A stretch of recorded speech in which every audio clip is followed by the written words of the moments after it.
Hello children. So ఇవాల్టి మన వీడియోలో next effect hyperconjugation. Already 2 effects complete చేసాం. One is inductive effect, second one is resonance or mesomeric effect. And మన third effect వచ్చి hyper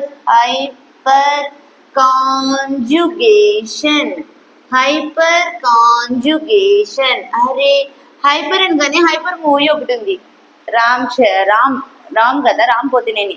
hyper మూవీలో వాళ్ళ నాన్న అంటే వాడికి బాగా ఇష్టం. నాకు ఈ హైపర్ కాంజుగేషన్ చూసినప్పుడల్లా రామ్ గుర్తొస్తూ ఉంటాడు అనమాట. వాళ్ళ నాన్న మీద చాలా ప్రేమ ఉంటుంది, హైపర్గా ఉంటుంది ప్రేమ అనేది. అలా ఆర్గానిక్ మీద మనకి హైపర్గా ఉండాలి ప్రేమ, అప్పుడే ఆర్గానిక్ బిట్స్ అన్ని ఈజీగా సాల్వ్ చేస్తాం. ఎక్కడుంది ఆర్గానిక్ క్వశ్చన్ అని వెతుక్కుంటాం ఎగ్జామ్లో. క్లియర్? సో హైపర్ కాంజుగేషన్ అనగానే ఏం గుర్తు రావాలి అన్నాను? No bond resonance. Hyper conjugation కి ఇంకో నేమ్ నో బాండ్ రెజొనెన్స్. అంటే ఏంటి అసలు? జనరల్ గా ఈ హైపర్ కాంజుగేషన్ ఏ కాంపౌండ్స్ షో చేస్తాయో ఫస్ట్ మీకు చెప్తా. First one, carbocations. Hyperconjugation showed compounds అనగానే మీరు చెప్పాలి first compound carbocation, second compound carbocation అంటే కార్బన్ కి ప్లస్, కార్బో ఫ్రీ రాడికల్స్ అనగానే కార్బన్ కి డాట్. ఫ్రీ రాడికల్ అంటే ఒక్క electron, single electron. Third one alkenes. Hyperconjugation ఎవరెవరు షో చేస్తారు అనగానే మీరు ఈ మూడిటి పేర్లు చెప్పండి. ఏమేంటివి? Carbocation, carbo free radicals and alkene. మరి ఎలా ఉంటుంది హైపర్ కాంజుగేషన్? జాగ్రత్తగా చూడండి. ఫస్ట్ వన్ కార్బోకాటయాన్ విషయానికి వస్తే, కార్బోకాటయాన్ లో హైపర్ కాంజుగేషన్ జనరల్ గా చూస్తే CCH3 CH2 ప్లస్, అంతే కదా. కార్బన్ కి 4 బాండ్స్ ఉండాలి, 1 2 3 బాండ్స్ ఉన్నాయి. బాండ్ లేదు అని అంటే సింబలే ప్లస్. క్లియర్? మరి ఇక్కడ చూడండి ఏం జరుగుతుంది. ఈ ప్లస్ అనగానే ఈ కార్బన్ పాపం ఎలక్ట్రాన్స్ లేవు అని బాధపడుతుంది. అప్పుడు ఈ పక్కనున్న ఈ కార్బన్ కున్న ఈ హైడ్రోజన్స్ ఉన్నాయి చూసారు. ఈ హైడ్రోజన్స్ ఎలా ఉంటాయి? బాండ్ తోనే కదా ఉండేది. ఫస్ట్ ఆఫ్ ఆల్ కార్బోకాటయాన్ కి పక్కనున్న కార్బన్ ని మనం అంటాం ఆల్ఫా కార్బన్. ఆల్ఫా కార్బన్ కున్న హైడ్రోజన్స్ ఏమంటాం? Alpha hydrogens. ఎప్పుడైతే ఈ కార్బన్ బాధపడుతుంది అని తెలిసిందో ఈ ఆల్ఫా హైడ్రోజన్ దాని ఎలక్ట్రాన్ ని డబల్ బాండ్ గా డొనేట్ చేసి అక్కడక్కడ తిరుగుతూ ఉంటుంది బాండ్ లేకుండా. అంటే దీని నుంచి వచ్చే స్ట్రక్చర్ ఎలా ఉంటుంది? C double bond C. ఈ హైడ్రోజన్ దీని ఎలక్ట్రాన్స్ ని ఇటు సైడ్ కి డొనేట్ చేసేసింది. సో ఈ ఒక హైడ్రోజన్ ఇలా బాండ్ లేకుండా ఉంది, 2 హైడ్రోజన్స్ ఇలా ఉన్నాయి. ఈ ప్లస్ ఛార్జ్ అనేది పోయింది. CH2 కార్బన్ కి 4 బాండ్లు అయిపోయినాయి. క్లియర్? బాండ్ లేకుండా హైడ్రోజన్ దాని ఎలక్ట్రాన్స్ ని డొనేట్ చేసింది అండ్ రెజొనెన్స్ పార్టిసిపేట్ చేసింది కాబట్టి దీన్నే అంటాం నో బాండ్ రెజొనెన్స్. మరి ఎన్ని ఆల్ఫా హైడ్రోజన్స్ ఉంటే అన్ని నో బాండ్ రెజొనేటింగ్ స్ట్రక్చర్స్ వస్తాయి. అంటే మనకి ఈ స్ట్రక్చర్ కూడా రావచ్చుగా. హైడ్రోజన్, ఇక్కడ హైడ్రోజన్ బాండ్ లేకుండా ఉంది, డబల్ బాండ్ CH2. ఇంకో స్ట్రక్చర్ ఎలా వస్తుంది? సి డబల్ బాండ్ CH2, పైన హైడ్రోజన్ బాండ్ లేకుండా ఉంది, ఇక్కడ హైడ్రోజన్, ఇక్కడ హైడ్రోజన్. క్లియర్? సో మనకి 3 ఆల్ఫా హైడ్రోజన్స్ ఉంటే 3 నో బాండ్ రెజొనేటింగ్ స్ట్రక్చర్స్ అనేవి పాసిబుల్ అయినాయి. అర్థమైందా? నో బాండ్ రెజొనెన్స్ అంటే ఎలా చేసాము? Number of alpha hydrogens is equal to number of no bond resonating structures. Very very simple logic. అర్థమైందా? So number of resonating structures more ఉంటే ఆ compound అనేది మోస్ట్ స్టేబుల్.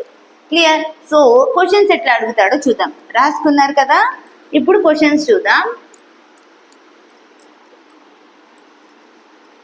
సపోజ్ ఇచ్చాను నేను question CC plus option A, option B CC plus, option C CC plus, option D CC plus. ఇలా ఇచ్చా. Which among the following is more stable through hyperconjugationally అని అడిగాడు question. అడగగానే మనం check చేయాలి. Carbocation hyperconjugation show చేస్తుందా? Show చేస్తుంది madam. మరి కార్బోకాటయాన్ కి పక్కనున్న కార్బన్స్ ఏమంటాం? Alpha carbons. ఎన్ని ఆల్ఫా కార్బన్స్ ఉన్నాయి ఇక్కడ? 2 ఆల్ఫా కార్బన్స్ ఉన్నాయి. ఆల్ఫా కార్బన్స్ కున్న హైడ్రోజన్స్ ఏమంటాం? Alpha hydrogens. సో ఎన్ని అయితే ఆల్ఫా హైడ్రోజన్స్ ఉంటాయో అన్ని నో బాండ్ రెజనేటింగ్ స్ట్రక్చర్స్.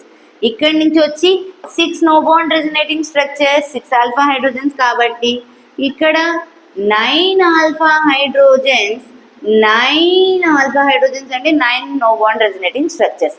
మరి ఇక్కడ చూడండి, CH3 CH3 CH2 2 bonds finish అయినాయి. అంటే 3 + 3 6 + 2 8 ఆల్ఫా హైడ్రోజన్స్. అదే ఇక్కడ just 2 alpha hydrogens. So answer ఏమైపోతుంది? Option C. Which among the following is hyperconjugationally more stable? Number of alpha hydrogens more in C, then it is more stable. Next B, tarvata A, tarvata D. Clear? This is the answer of this question. అర్థమైంది కదా హైపర్కాంజుగేషన్ లో carbocation ఎలా వస్తుందో. Clear? మరి carbocation show చేసినట్టే కార్బో free radical కూడా hyper conjugation ని show చేస్తుంది. చాలా సింపుల్. ప్లస్ తీయండి, డాట్ పెట్టండి. కార్బో ఫ్రీ రాడికల్,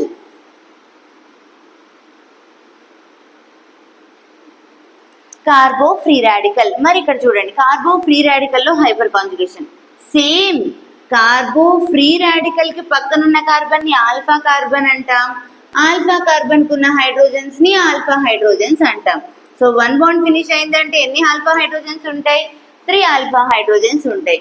ఆప్షన్ బి విషయానికి వస్తే సి ఇక్కడ ఇస్తున్నాను కార్బో ఫ్రీ రాడికల్. అప్పుడు ఎన్ని ఆల్ఫా హైడ్రోజన్స్ ఉన్నాయి? 2 ఆల్ఫా హైడ్రోజన్స్ ఉన్నాయి. క్లియర్? వీటి రెండిట్లో ఏది స్టేబుల్ అంటే A greater than B. That's it. Carbo free radical కి కార్బోకాటయాన్ కి పెద్ద తేడా లేదు. కార్బోకాటయాన్ అంటే మనకి 2 ఎలక్ట్రాన్స్ లెస్, ఫ్రీ రాడికల్ అంటే ఇంకొక ఎలక్ట్రాన్ ఎక్స్ట్రాగా ఉంది. దాని స్టోరీ రియాక్షన్ ఇంటర్మీడియట్స్ లో చెప్దాం. Next hyperconjugation in alkenes. చాలా important alkenes concept. Hyperconjugation in alkenes. C double bond C కి అడ్జసెంట్ ఉన్న కార్బన్స్ ని ఆల్ఫా కార్బన్స్ అంటాం. ఆల్ఫా కార్బన్ కున్న హైడ్రోజన్స్ ని ఆల్ఫా హైడ్రోజన్స్ అంటాం. సో ఎన్ని ఆల్ఫా హైడ్రోజన్స్ ఉన్నాయి? 3 ఆల్ఫా హైడ్రోజన్స్ ఉన్నాయి. కాబట్టి దీనికి 3 నో బాండ్ రెజనేటింగ్ స్ట్రక్చర్స్ ఉంటాయి. క్లియర్? ఆప్షన్ బి ఇస్తున్నాను. సి డబల్ బాండ్ ఇచ్చాను అంటే CH3 CH3 ఎన్ని ఆల్ఫా హైడ్రోజన్స్ వస్తాయి? 6 ఆల్ఫా హైడ్రోజన్స్. ఆప్షన్ సి ఇస్తున్నాను. C double bond. ఎన్ని ఆల్ఫా హైడ్రోజన్? ఇక్కడ కూడా ఇంకో కార్బన్ పెట్టానే అనుకోండి. ఇది కదా మన ఆల్కీన్, అవునా? సో ఆల్కీన్ కి పక్కనున్న కార్బన్ అంటే ఇవి 2. ఇక్కడ 3 హైడ్రోజన్స్, ఇక్కడ 1 హైడ్రోజన్, 4 ఆల్ఫా హైడ్రోజన్స్. క్లియర్? అర్థమైంది కదా? సో అలా ఆల్కీన్ కి అడ్జసెంట్ కార్బన్. స్టేబుల్ ఆల్కీన్ అంటే ఎప్పుడు మనకి మధ్యలో ఉండేది. ఇలా ఒక ఆల్కీన్ ఇచ్చాడు, ఆప్షన్ ఏ. ఆప్షన్ బి ఇచ్చాడు ఇలా. ఈ రెండిట్లో ఏది స్టేబుల్ అంటే ఏది చెప్తాం? మధ్యలో ఉన్నది. దీనికి 6 ఆల్ఫా హైడ్రోజన్స్, దీనికి జస్ట్ 2 ఆల్ఫా హైడ్రోజన్స్. అర్థమైంది కదా? స్టేబుల్ ఆల్కీన్ అంటే ఆ ఆల్కీన్ సెంటర్ లో ఉంటే దాని చుట్టుపక్కల సరౌండెడ్ కార్బన్స్ ఆల్ఫా కార్బన్స్, వాటికి ఉన్న హైడ్రోజన్స్ ఆల్ఫా హైడ్రోజన్స్. క్లియర్? ఇప్పటి వరకు మనం ఏం చెప్పుకున్నాం? Inductive effect, resonance effect, mesomeric effect, hyperconjugation effect. Clear? మరి ఈ 3 ఎఫెక్ట్ లో ఫస్ట్ మోస్ట్ స్టేబుల్ ఎవరు అని అంటే రెజొనెన్స్ ఆర్ మీజోమరిక్. బాగా ఇంపార్టెంట్, బాగా ఎక్కువ స్టేబుల్ ఎవరు? స్టెబిలిటీ అడిగితే first important resonance or mesomeric. Resonance or mesomeric greater than. Next stability గుర్తుంచుకోండి, హైపర్ కాంజుగేషన్ కి ఇవ్వండి, ఆ తర్వాత ఇవ్వండి ఇండక్టివ్ ఎఫెక్ట్ కి. క్లియర్? సో క్వశ్చన్ టైప్స్ లో ఇస్తే మనకి ఫస్ట్ ప్రిఫరెన్స్ ఇవ్వాలి రెజొనెన్స్, తర్వాత హైపర్ కాంజుగేషన్, తర్వాత ఇండక్టివ్.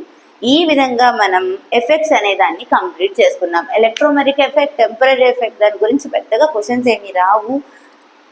ఈ 3 ఎఫెక్ట్స్ బాగా చదవండి. నెక్స్ట్ క్లాస్లో చూద్దాం రియాక్షన్ ఇంటర్మీడియట్స్. Bye bye.